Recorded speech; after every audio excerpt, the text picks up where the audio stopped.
আওয়ামীপন্থী ৮৩ জন আইনজীবী তাদের উপরে মিথ্যে মামলার অভিযুক্ত হয়ে আদালতে আত্মসমর্পণ করেছিল। এবং এই আইনজীবীরা অন্ততপক্ষে আত্মবিশ্বাসী ছিলেন যে তাদেরকে হয়রানিমূলক মিথ্যে মামলা করা হয়েছে শুধুমাত্র আওয়ামী লীগ করবার কারণে, আওয়ামী লীগ সমর্থন করবার কারণে।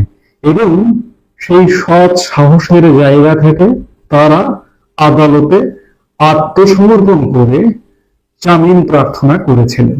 কিন্তু অত্যন্ত পরিতাপের বিষয়, অত্যন্ত দুঃখের বিষয়, নজিরবিহীন ভাবে ৭২ জন আইনজীবীকে জামিন মঞ্জুর করে জেল হাজতে পাঠানোর আদেশ দিয়েছে আদালত। এর মধ্যে ১১ জনকে জামিন দিয়েছে।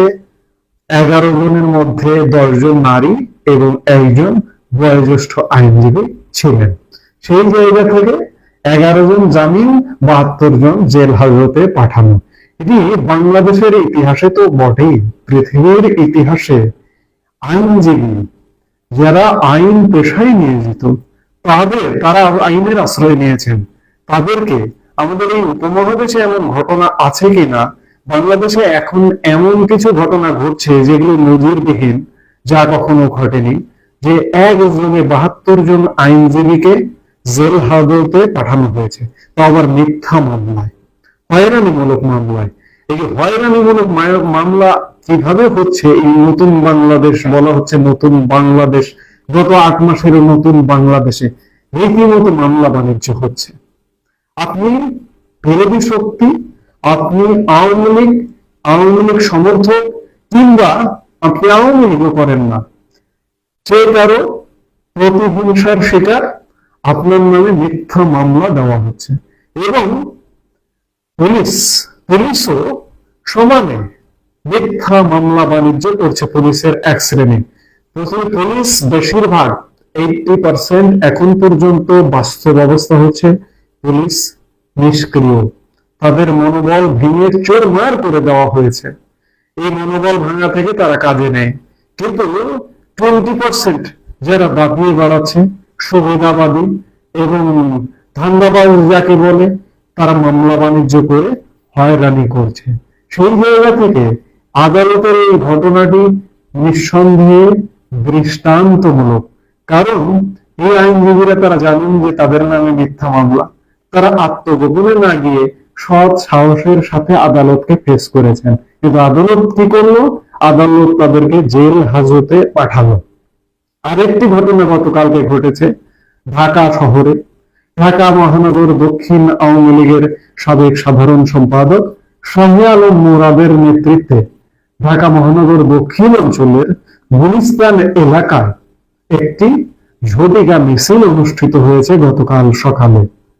আওয়ামী লীগ নেতাদের মিথ্যা মামলা, শেখ হাসিনার নামে মিথ্যা মামলা ইত্যাদি দাবিতে একটি ঝটিকা মিছিল অনুষ্ঠিত হয়েছে।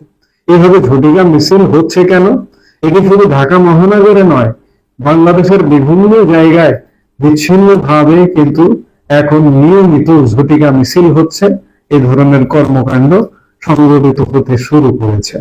আপনারা দেখছেন যে এই মুহূর্তে আওয়ামী লীগের সত্যিকার অর্থে কার্যক্রম নেই, কিন্তু কার্যক্রমটা করবে কিভাবে?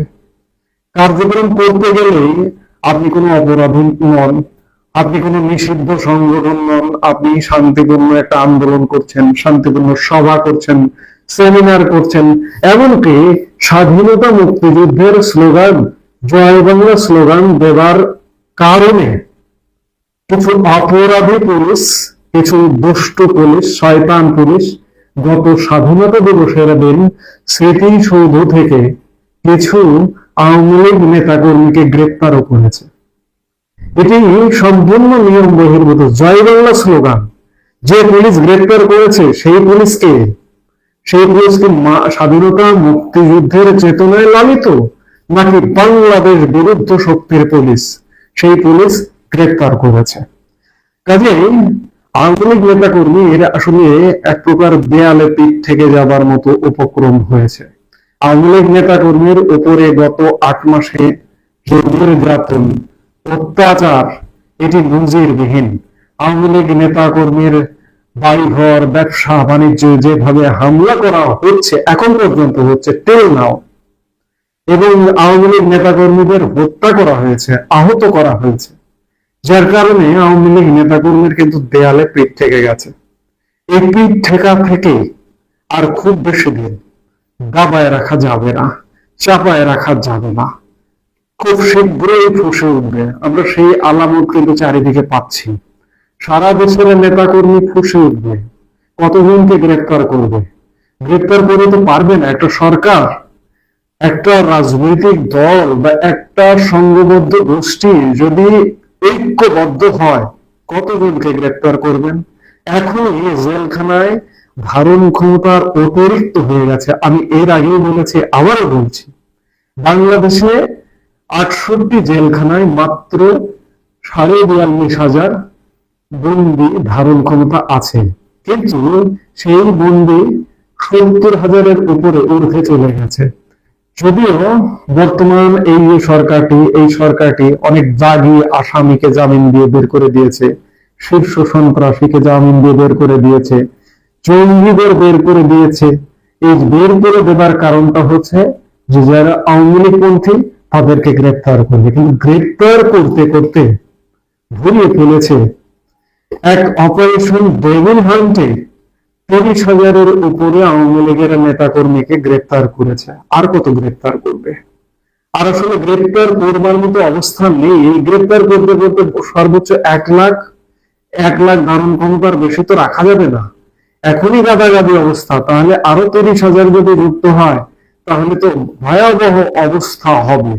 সেই জায়গা থেকে আওয়ামী লীগ নেতাকর্মী আর হয়তো বসে থাকবে না। যদিও এখন পর্যন্ত কেন্দ্রীয় নেতৃত্বের কোন দিক নির্দেশনা নেই, যদিও আওয়ামী লীগ প্রধান শেখ হাসিনা একটা ঘোষণা দিয়েছেন, বলেছেন যে কোন নেতৃত্বের প্রয়োজন নেই, যে যেখানে তোমরা আছো সে সেখানকারই নেতা, সেখানকারই নেতৃত্ব।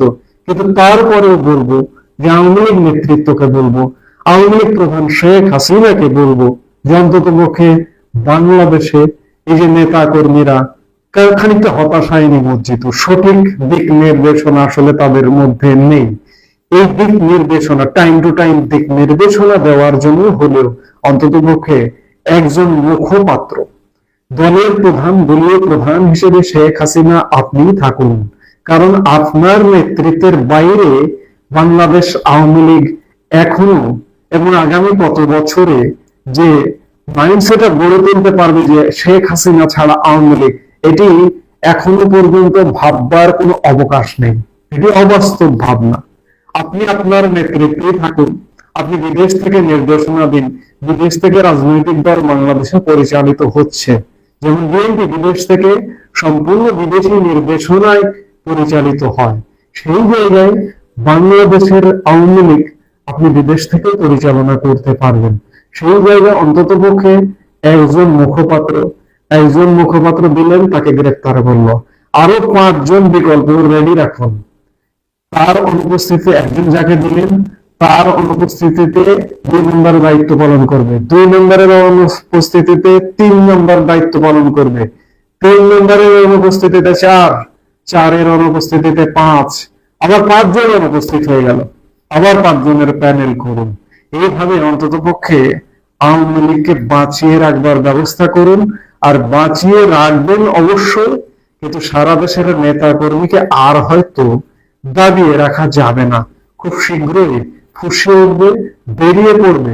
সেই আলামত তো আমরা বিভিন্ন ভাবে দেখতে পাচ্ছি।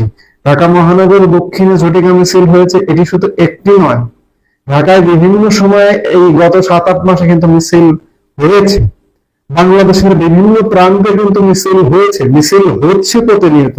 আমি যে মুহূর্তে কথা বলছি, খোঁজ নিয়ে দেখুন, এই মুহূর্তে কোনো না কোনো অঞ্চলে আওয়ামী লীগ নেতা কর্মী ফুসে উঠেছে। কাজেই এই যে বর্তমান সরকার যে দমন পীড়ন করছে, খুব বেশি দিন দমন পীড়ন করে দাবায় রাখতে পারবে না, দাবায় রাখা যাবে না। আওয়ামী লীগ তো হঠাৎ করে উড়ে এসে জুড়ে বসা একটি দল নয়। আওয়ামী লীগের ইতিহাস স্বাধীনতা মুক্তিযুদ্ধের ইতিহাস। আওয়ামী লীগ আমাদেরকে নেতৃত্ব দিয়ে বাংলাদেশের মুক্তিযুদ্ধে নেতৃত্ব দিয়ে আমাদের স্বাধীনতা এনে দিয়েছে। সেই দল থেকে কেউ যদি মনে করে যে হারিয়ে দেবে, সেই দলটি বিলুপ্ত হয়ে যাবে, এটি কিন্তু হবে না, এটি কোনোভাবে সম্ভব নয়। তো কাজেই আওয়ামী লীগকে আর খুব বেশি দিন দাবিয়ে রাখা যাবে না। এমনকি আমি এই কথাও বলতে দ্বিধা করব না যে আওয়ামী লীগের কেন্দ্রীয় নির্দেশনা নেই, তারপরেও ফুসে উঠবে নিজেদের অস্তিত্বের প্রশ্নে, নিজেদের বাঁচানোর প্রশ্নে আর মার খাবে না, পাল্টা মার দেবে, পাল্টা মার দেওয়ার সময় এসে গেছে। কিন্তু আরেকটি বিষয় বলে রাখি যে প্রশাসন, পুলিশ এই সরকারকে কিন্তু কোনোভাবে সহযোগিতা করছে না, বা এই সরকারের নির্দেশনায় এখনো পর্যন্ত পূর্ণরূপে কাজ করছে না এবং কাজ করবে না। যেটি অবস্থার দৃষ্টি বোঝা যাচ্ছে কাজ করবে না। সামান্য 20% পুলিশ, এদের মধ্যে সুবিধাবাদী আছে, এদের মধ্যে রং বদলানো আছে, আমলা আছে, বর্তমান আমলা আছে, সাবেক আমলা আছে, এরা হচ্ছে রং বদলানো। এই রং বদলানোরা শুধুমাত্র কাজ করছে, কিন্তু জেনুইনরা কাজ করছে না। সেই জায়গা থেকে আওয়ামী লীগকে আর খুব বেশি দিন দাবিয়ে রাখা যাবে না, এটি এক প্রকার নিশ্চিত। এই মুহূর্তে পর্যন্ত সবাই ভালো থাকুন, সুস্থ থাকুন।